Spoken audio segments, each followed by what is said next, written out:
kung gusto mo pa ng mga tutorial kagaya nito, please subscribe my channel. Thank you. Pero sa ngayon, panoorin muna natin ito para malaman ninyo kung paano ito ginagawa. Open CapCut. New project, click. I-click ang video na ating edit mga kadong, then add.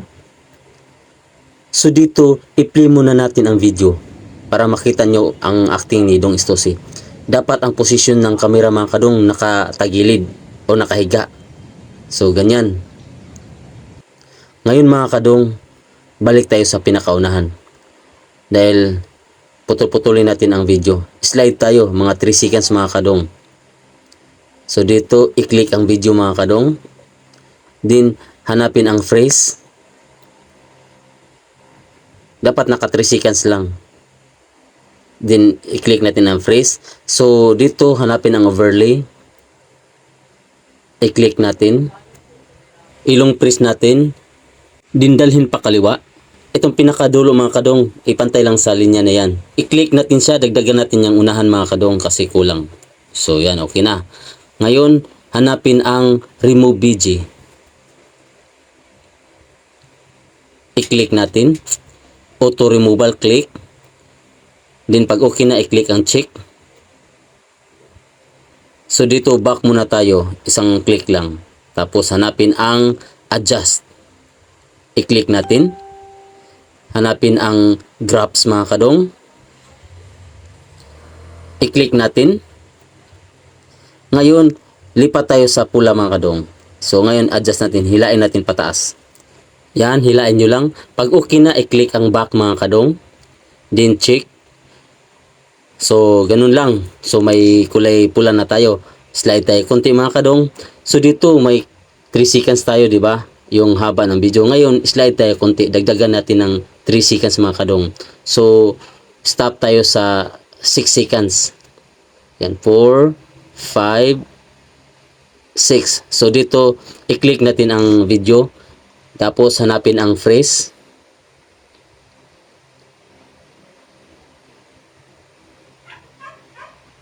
Pag nakita na, i-click natin.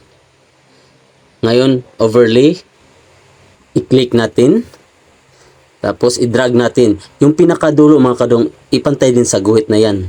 Yan ang marka natin. Ngayon, i-click natin siya. Tapos, yung pinakaunahan, i-drag natin. So, ilagay natin sa, ipantay sa pinakaunahan mga kadong. So, ngayon, hanapin ang remove BG mga kadong. I-click natin. Then, auto removal. Click. So, pag okay na, i-click ang check. Ngayon, back isang beses lang dito. Hanapin ang adjust. I-click natin. Yung graphs, i-click natin. So, lipat tayo sa kulay green. I-click din, hilain natin pataas. So, may kulay green na tayo. Pag okay na, i-click ang back mga kadong. Then, check. Ngayon, slide tayo.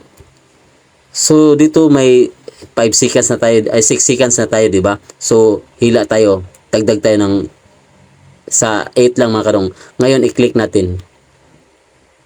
Tapos, freeze ulit. Hanapin.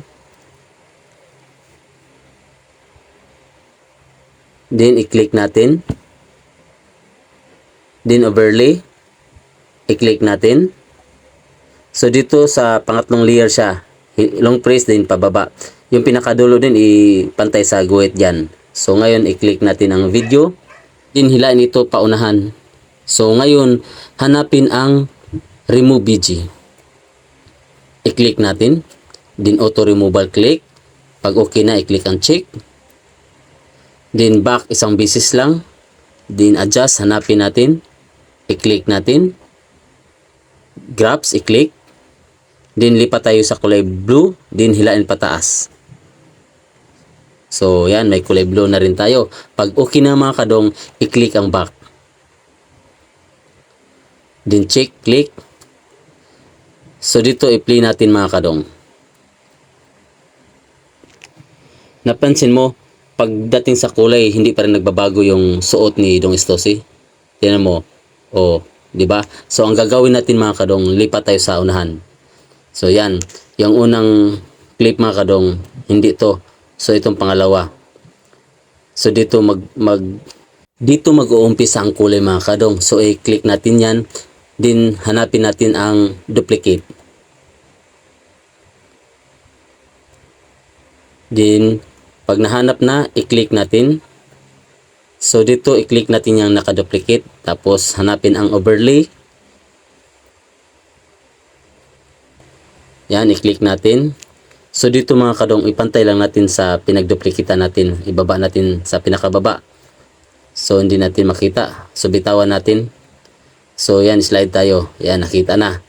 So ilong press natin sa mga kadong, ipantay lang natin doon sa pinagduplikitan natin sa ibabaw. So ngayon, pag okay na, i-click natin siya. Hanapin ang remove BG. I-click natin, auto removal click.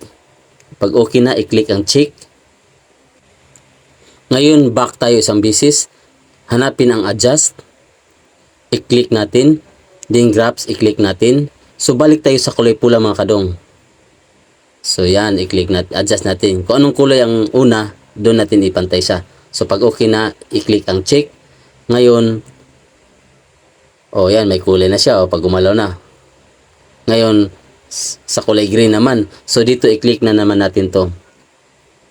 Tapos hanapin natin ang duplicate. Pag nakita na mga kadong, i-click natin duplicate. So i-click natin yung naka-duplicate. Tapos hanapin ang overlay. Ngayon i-click natin siya. Ilong press, din idugtong natin mga kadong doon sa huling video na ating inaberlay. Dugtong lang natin siya. So pag okay na, i-click natin siya. Tapos remove BG, i-click natin. Auto removal click. Pag okay na, i-click natin ang check. Then back isang beses lang. Tapos hanapin ang adjust. I-click natin. Then grabs, i-click natin. So lipat tayo sa kulay green. Click, then hilain natin pataas. So yan. Ngayon pag okay na, i-click natin ang back mga kadong. Then check, click natin. So yan, yan ang kulay green, gumagalaw na rin oh. Oh, di ba? Ngayon ang pinakahuli, i-click natin yung mga kadong. Pareho lang ang gagawin natin dito mga kadong. I-click natin ang video. Tapos hanapin natin ang duplicate. So dito pag nahanap, i-click natin. Ngayon i-click natin itong naka-duplicate mga kadong. Tapos hanapin ang overlay. Ganon din ang gagawin natin. Pag na-click na, ilong press natin mga kadong. Idugtong lang natin sa pinakahuling video na ating dinugtong. Ngayon i-click natin siya. Tapos hanapin natin ang remove BG. I-click natin, custom removal, click din. Tapos pag nag-okay na, i-click natin ang check. Back isang beses, i-click natin to. Then hanapin ang adjust. I-click natin. Then grabs, i-click natin. Lipat tayo sa kulay blue. Then hilain natin to pataas. Pag okay na, i-click ang back mga kadong. Then check, i-click natin. So dito, punta tayo sa unahan mga kadong. I-play natin. Hindi ito ang final result mga kadong. Baguhin pa natin ang aspect ratio nito. Dapat 9.16. Tapos i-adjust pa natin ang video, dapat gumagalaw. So dito, i-export muna natin siya. So antay tayo mag 100%. Yan. Pag okay na mga kadong, i-click natin ang done. Then new project ulit. Hanapin ang naka-export na video. Yan, i-click natin siya. Then click add. So dito hanapin natin ang aspect ratio mga kadong. Baguhin natin ang size. I-click natin. Then 9.16, i-click natin siya. I-zoom in natin yung video mga kadong. Dapat yung kulay black, tabunan natin. Dapat matabunan. So yun. So ngayon mga kadong, slide tayo dun sa pinakagilid ng video. Yan. Tabunan din natin yung kulay black. Dapat hindi makita. Ngayon, i-click natin to. I-click natin to para lumabas ang positive na diamond. Ngayon, i-click natin yan para mag-negative. So ngayon, punta tayo sa dulo ng video mga kadong. Tapos galawin natin ang video, automatic magkaroon ng keyframe. So yan, punta tayo sa kabilang side ng video.